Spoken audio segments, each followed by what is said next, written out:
Salut! Alors, ce matin, on va faire un test. On va faire en fait un petit tour d'actualité du renouvelable, du photovoltaïque et de la transition énergétique, sans trop se limiter forcément au photovoltaïque. Donc ça sera peut-être une sorte de petite rubrique que je vais tenir. Je sais pas à quel rythme. En fait, ça va dépendre de vos retours. Tout ça, bien sûr, va être sur le format que vous avez l'habitude de voir, c'est-à-dire un minimum de préparation, je dirais de l'improvisation et puis des commentaires avec une opinion si je pense qu'il faut que j'en formule une par rapport à ce que je vais dire. Et puis une contextualisation éventuellement. Donc le format, c'est la décontraction, hein, on fait comme si on était en train de boire un café ensemble, la preuve. Et puis je vais vous proposer donc quelques informations que j'aurais sélectionnées. J'en vois passer énormément, je suis abonné à plein de flux d'informations et par diverses sources sur internet. Ce qui est encourageant, c'est qu'en fait, quand on commence à gratter, on se rend compte qu'en fait, il y a une grande dynamique qui est engagée au niveau de la transition énergétique. Ça reste pas une parole vaine, ça reste pas que du discours politique. On sent qu'il y a des choses qui bougent. Et cette rubrique, justement, peut donner, peut amplifier ce phénomène, alors à notre modeste échelle, en montrant qu'effectivement, il se passe des choses. Voilà, donc là, on est à partir de ma chaîne, de ma page sur Facebook, sur lequel je relais toutes ces actualités. Ensuite, ce que je fais pour cette vidéo, c'est que je vais reprendre une sélection de ces actualités que j'ai partagées, et puis je vous les propose. Donc si vous, au quotidien, vous voulez être informé, puisque je mets à jour cette rubrique tous les jours, vous allez directement vous abonner sur la page en question. Vous retrouvez, vous faites cette recherche, voilà, photovoltaïque autonomie, ou alors, celle-ci, et puis vous tomberez sur la page en question. Allez, on attaque. Alors, je suis tombé sur cet article très intéressant. Je réduis l'image, parce que l'important, ça ne sera pas ma bobinette. Cet article intéressant qui nous parle d'autoconsommation et batterie domestique. Quel avenir pour le stockage d'électricité? Donc, c'est un article que je trouve bien fait, avec plein d'informations, notamment avec un récapitulatif des diverses batteries qui existent sur le marché et de la rentabilité actuelle, des conditions de fonctionnement. Voilà, c'est des sujets dont on a parlé pas mal sur ces vidéos. Là, on a un exemple concret, on a les divers matériels qui existent sur le marché qui peuvent être installés. Alors, le petit inconvénient, je pense, de cet article, c'est qu'il ne parle exclusivement, en fait, que de systèmes non autonomes. Voilà. Mais sachant que ces dispositifs, s'ils sont capables de stocker de l'énergie, ils peuvent le faire dans un contexte où on fait de l'autoproduction, de l'autoconsommation et de la réinjection, mais ils peuvent le faire également en mode déconnecté réseau. Donc vous comprenez là tout l'intérêt aussi, puisque la problématique des années à venir va être également d'avoir à faire face à une instabilité de l'approvisionnement électrique. On le voit bien tout de suite, l'incertitude qui règne autour des centrales, coupure de tranches de réacteurs à cause du manque de capacité de refroidissement des installations. Ensuite, la privatisation, ne nous mentons pas, la privatisation va engendrer sur les entreprises, sur la distribution du réseau et sur tous les systèmes, va engendrer des déficiences, étant donné que la recherche va être la recherche de la rentabilité financière. Donc moi, je le conseille, penchez-vous de plus en plus sur les capacités de stockage. Un bon petit 10 kWh de stock en batterie, ça commence à être de plus en plus abordable. Je n'ai pas vérifié les chiffres qui étaient annoncés dans cet article. Il nous parle d'un coût du kilowattheure tout de suite de l'ordre de 20 centimes d'euros le kilowattheure en stockage sur batterie. Les chiffres que j'avais qui dataient de 3 ans, c'était 50 centimes. Alors effectivement, moi j'ai constaté une baisse régulière des prix des matériels de stockage, des batteries. Dire si c'est passé de 50 à 20, je ne suis pas allé faire la vérification. On pourrait facilement la faire. Il suffirait de voir les capacités de stockage des batteries, le nombre de cycles de charge-décharge, introduire la notion du prix d'achat de la batterie, du prix d'achat du kilowattheure. On peut faire facilement le calcul. Peut-être que je le ferai un de ces quatre. Voilà, donc cet article, je ne ferme pas les liens, je vous les laisserai ensuite, je vais les copier, je vous les mettrai dans les commentaires de la vidéo. Allez, on passe à la suite. Alors, l'énergie du photovoltaïque, c'est également la problématique du recyclage des panneaux solaires, donc les panneaux solaires en fin de vie. Je bois un petit café. Alors, quand il y a eu ce premier boom du photovoltaïque, la filière du recyclage n'était pas enclenchée et tout le monde se posait la question. Oui, mais qu'est-ce qu'on fait des panneaux en fin de vie? Alors déjà, il faut prendre en compte une chose, c'est qu'un panneau solaire... Ah, pardon, j'ai voulu fermer en anglais, ça m'a ouvert ça. On retourne. Un panneau solaire, théoriquement, s'il est de bonne conception, il a quasiment une vie illimitée. Il y a des panneaux solaires qui peuvent atteindre 50 ans. Après, il y a une perte de rendement, mais qui n'est pas non plus invraisemblable, hein. Un panneau solaire qui arrive à 25 ans, si c'est un panneau de bonne qualité, et qu'il a perdu 20% de performance. Imaginez une voiture qui a 25 ans et dites-vous qu'elle a perdu 20 à 25% de performance, ben vous seriez content, quoi, en fait, hein. Donc les panneaux solaires peuvent tenir très longtemps s'ils sont posés correctement et s'ils sont de bonne composition. Donc les filières de recyclage se mettent en place. Il y a une industrie, il y a une entreprise en France qui s'est lancée dans le truc, une usine Veolia. Et les projets de donc ces fameuses recyclages, en fait, il y a effectivement la possibilité d'extraire les matériaux, hein, un par un. Alors après ça, là, on entre dans des coûts de traitement assez importants. Alors la fameuse énergie grise dont on parle assez souvent quand on veut produire quelque chose. Et puis il y a des concepts un peu innovants qui consisteraient à utiliser la matière première pour l'utiliser sur les routes. Voilà. Donc la reconversion, même si elle est imparfaite de ces panneaux solaires, le sujet est sur la table et maintenant, voilà, en France directement, les entreprises s'attaquent à ce marché-là. Voilà, quand il y a du pognon à se faire, pourquoi pas, hein, quand on peut lier l'utile à l'agréable. Alors, nous sommes en pleine canicule, hein, des incendies un peu partout. Moi, personnellement, cette histoire de canicule, elle ne m'impressionne pas. Et pourquoi? Je suis d'origine espagnole et j'ai systématiquement passé mes vacances en Espagne, alors qu'il faisait déjà 40 à 45 degrés durant le mois d'août dans ma région. Murcie, Alicante, limite Andalousie. Donc, j'ai bien du mal à voir en France une notion de canicule, étant donné que j'étais habitué à avoir très fortes chaleurs en Espagne. Donc, en fait, moi, j'ai aucune surprise et je sais pas trop jauger, évaluer la réalité du truc. Par contre, quelqu'un qui, tous les étés, est en France, peut avoir ce recul. Moi, je ne l'ai pas. Et je m'adapte parfaitement à l'espagnol, à la chaleur présente, hein, c'est simple, hein, on se mouille, on se met à l'ombre, on ferme les volets, ainsi de suite. Bon, mais bref, je suis pas là pour dire ou nier quoi que ce soit, moi j'ai du mal à me positionner par rapport à ça. Par contre, là où je peux me positionner, c'est par rapport à monsieur Nicolas Hulot, qui appelle les Français à prendre leurs responsabilités concernant le climat. Alors, cet article et ces déclarations ont fait beaucoup de bruit. Je pense qu'il y a eu je pense qu'on pourra apporter une autre interprétation. Moi, l'interprétation que j'ai de cet appel, c'est en gros, du point de vue politique, c'est cuit. C'est-à-dire qu'en gros, j'ai essayé de faire bouger les choses du point de vue politique. J'y suis pas arrivé. Ça veut dire que si j'y suis pas arrivé, personne n'y arrivera.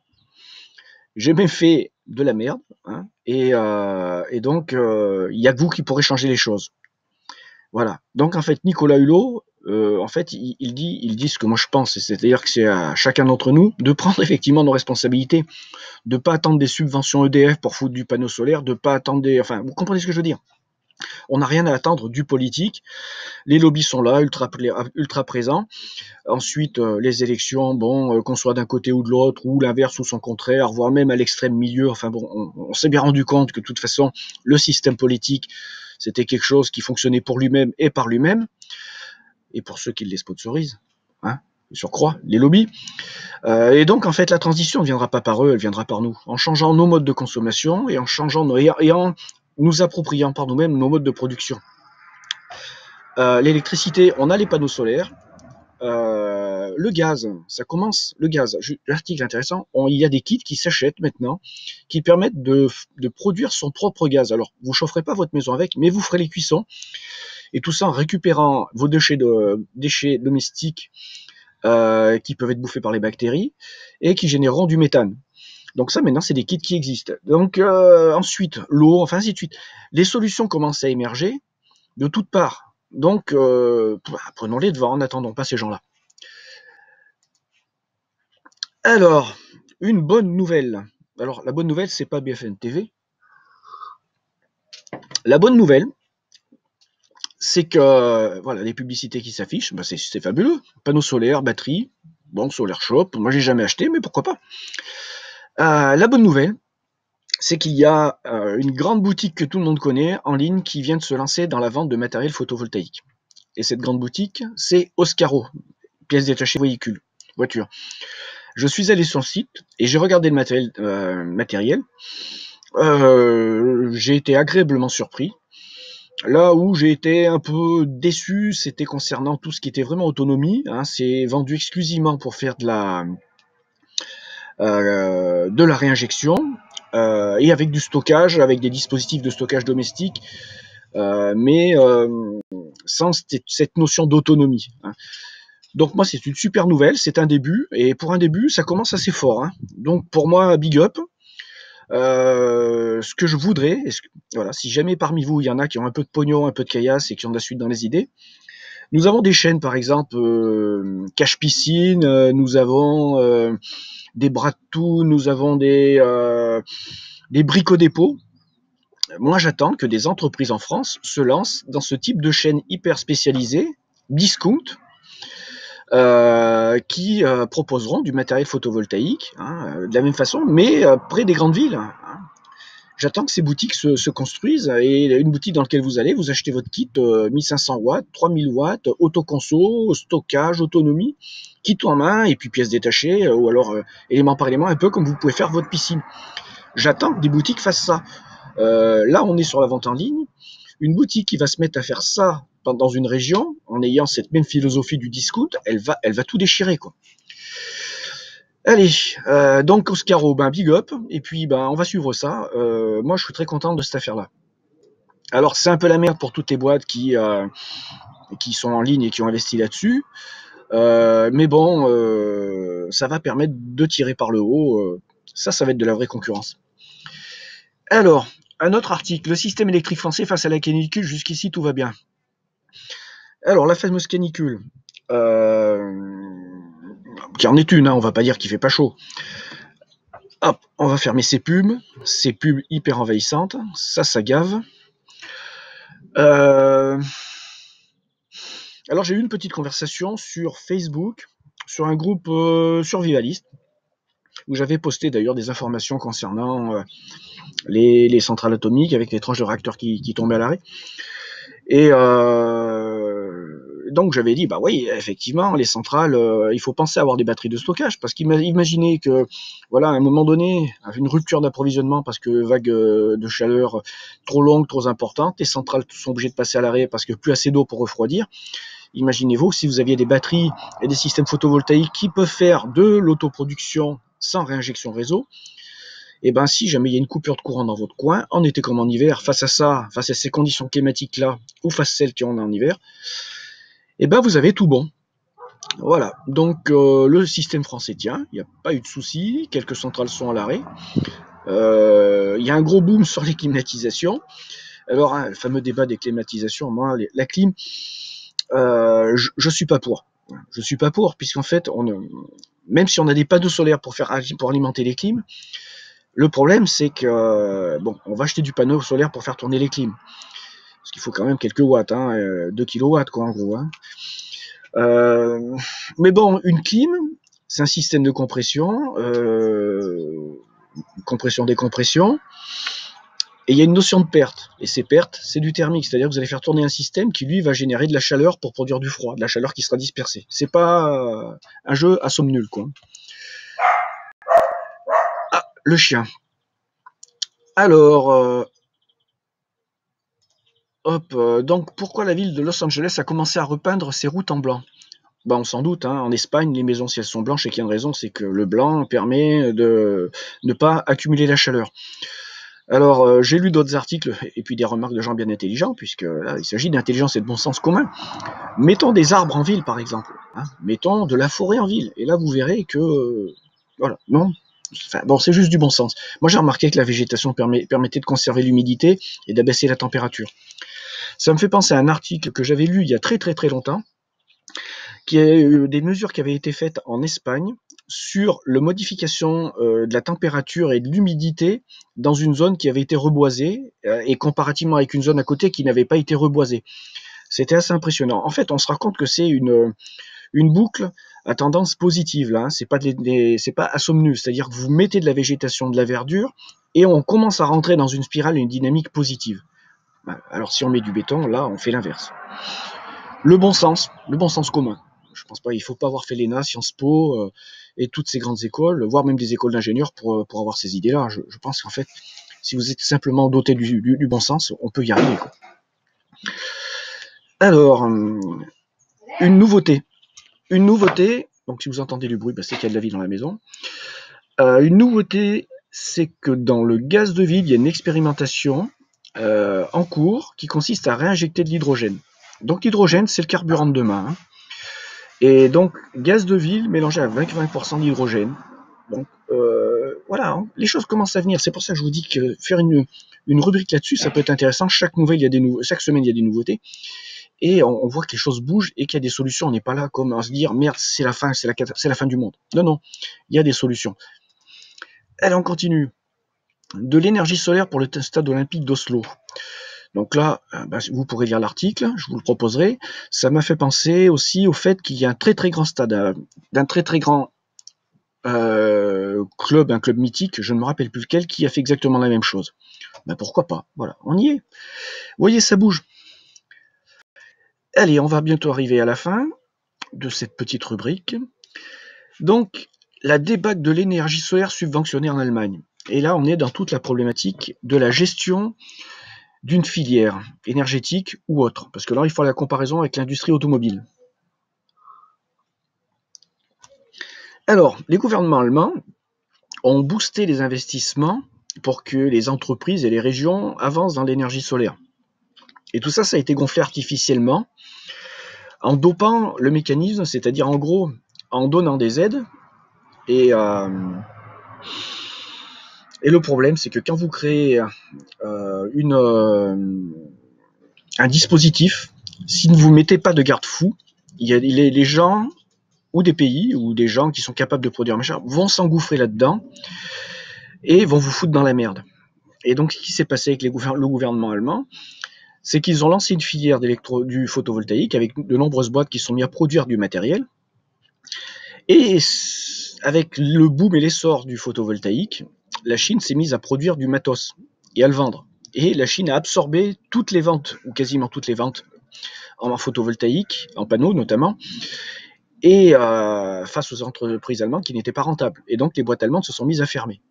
Et donc en fait, maintenant, c'est le part du solaire et de la production de panneaux photovoltaïques sur les panneaux installés en Allemagne, un bon paquet vient de Chine.